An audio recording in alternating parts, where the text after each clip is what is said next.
Hi there everyone. I'm sharing another video today, another analog video with another handout. This one is about the Maslow's hierarchy of needs, which again is something that has been around for donkey's years. I think I first learned this at A-level economics, and it's come back into my life in various permutations, and it's as relevant now as it was then, if not even more so. So I'm going to talk you through it in the context of coaching, which is not how it's usually used.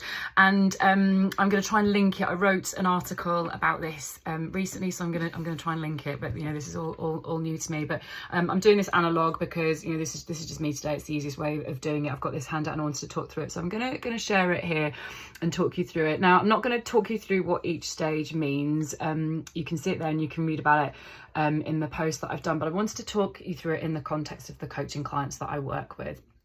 And coaching clients come to me who sit in one of two buckets. The first bucket are clients that have reached a level of what we call, in Maslow's terms, esteem level needs. So they've achieved some success, you know, quote unquote success. They've achieved a level of seniority. Maybe they've accomplished some things in their careers or their professions. Maybe they've reached a level of seniority in their business or their organization. Maybe they're kind of known. They have some sort of reputational attachment to this level. They might have achieved the kind of material, you know, sort of things that we think, again, that we should achieve by a certain age. So, you know, the family, the children, the holidays every year, the nice house, the nice car, you know, the kind of lifestyle, the social circles and networks that are attached to that level of being. So that's some of the clients that they've reached this level. But the ones that come to me in coaching have reached this level, but they are feeling like there is something lacking, that there's something that they're kind of missing out on. It's that kind of inner thought of, I've achieved all this and I feel like I should be happy, but you know something's not happy. You know, what's wrong with me? Sometimes they can kind of judge their experience. Or for some of these clients operating at this level, they've worked so hard to get here and achieve that level of success that they're actually kind of on the verge of sort of burnout and overwhelm.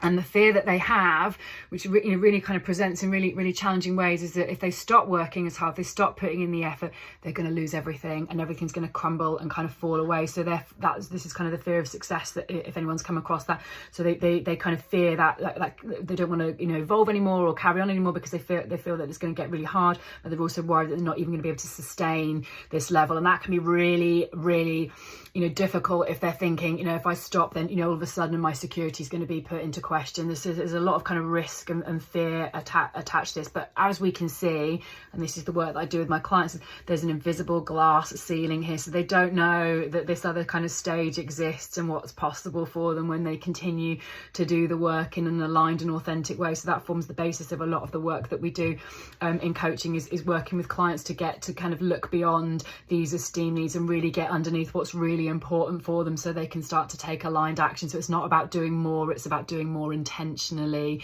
and that might mean saying no to some things, but not necessarily. It can be different for different clients. So that's one bucket of clients that I work with. A second bucket of clients, and I'll come back to this as a point here to make after. The second bucket of clients are perhaps they're clearer on their purpose. Maybe they're even familiar with Maslow's hierarchy of needs. Maybe they've already done a lot of work, a lot of introspection. Maybe they've already taken a lot of action to pursue their purpose. Maybe it's a kind of pull or kind of mission that they've got, or something that's kind of really baked into part of their identity. So they're already taking active steps towards achieving their purpose. And what they find is that in so doing, they start to maybe in some cases move further down the hierarchy. And this is really interesting because we're sort of conditioned as humans that we're always going forward. And so when we feel like we're moving down this hierarchy, it can feel sometimes like we're going backwards. It's a bit like the ladder of conscious competence, which I share in another video. And what that might mean, how that might kind of manifest or present, what that might look like for them, is that maybe they feel like they have to recalibrate some relationships with key people. Maybe they don't identify with their friends or family in the same way. Maybe their social networks start to change. Maybe their friends, they start to feel like, actually, we don't have so many things in common. I'm really interested in values and meaning, and my friends I'm interested in sport and football. No judgment on any of this. It's just different values. This kind of work isn't for everybody, and that's absolutely okay. So maybe they start to feel that they're not identifying or relating to people in the same way, so they start to feel really isolated. It can feel very lonely, very uncomfortable here. Maybe They've also taken a decision to invest in themselves. Maybe they've gone back to education, university, maybe they're wanting to learn some specific skills in order to pursue, in order to be in line with their purpose. So maybe they've invested financially, maybe they've had to take some short-term financial sacrifices, maybe they've gone all in, you know, complete change of career. So maybe they're going back to, you know, being a kind of junior in a different sector, so that they can move up in a different sector that's more aligned to them. And that means for some of them that they also start to worry about their sort of level of security and shelter. They maybe are wondering about, you know, can I sustain this mortgage? Can I, you know, sustain the things that I have as kind of expenses in my life? Am I going to need to make some other sacrifices so that I can pursue my purpose? It can feel sometimes like we're having to make really difficult trade-offs. I can definitely relate to this. I also can definitely relate to this in an earlier life and an earlier career that I had. So this again can be really, really uncomfortable for clients that are at that level. But again, as you see, it's kind of part of the process. That sort of recalibration isn't necessarily a step down. It's a recalibration in order to put stronger, kind of more aligned foundations in order then that they can continue on their growth path. So for some clients, you know, we go into this level of like, what are they spending their money on? What financial decisions are they taking? Do they have financial resources? What other support do they have? We look at, for some of my clients, we look at networks, we look at relationships, we look at the people that they're spending time with. So these are all topics that come up in coaching. So I wanted to share that, and I said I'd go back to, you know, people at this level, and this is I talk about this, and I, you know, reflect on this a lot.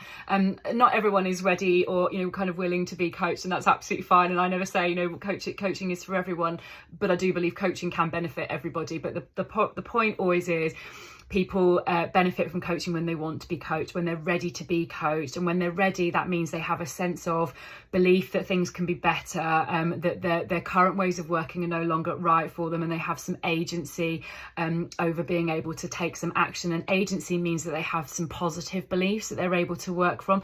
And what we tend to find in, I say we, this is like, you know, in our world, in society, in our economies, in our institutions and organisations, is that quite often the people that are in sort of power, leadership, you know, those that have the sort of influence and the kind of control of resources are often operating at this level. We see that playing out on the global stage. You know, when we turn on the news, we see the people that, you know, that have the decision making responsibilities in, you know, what we no longer refer to as democracy.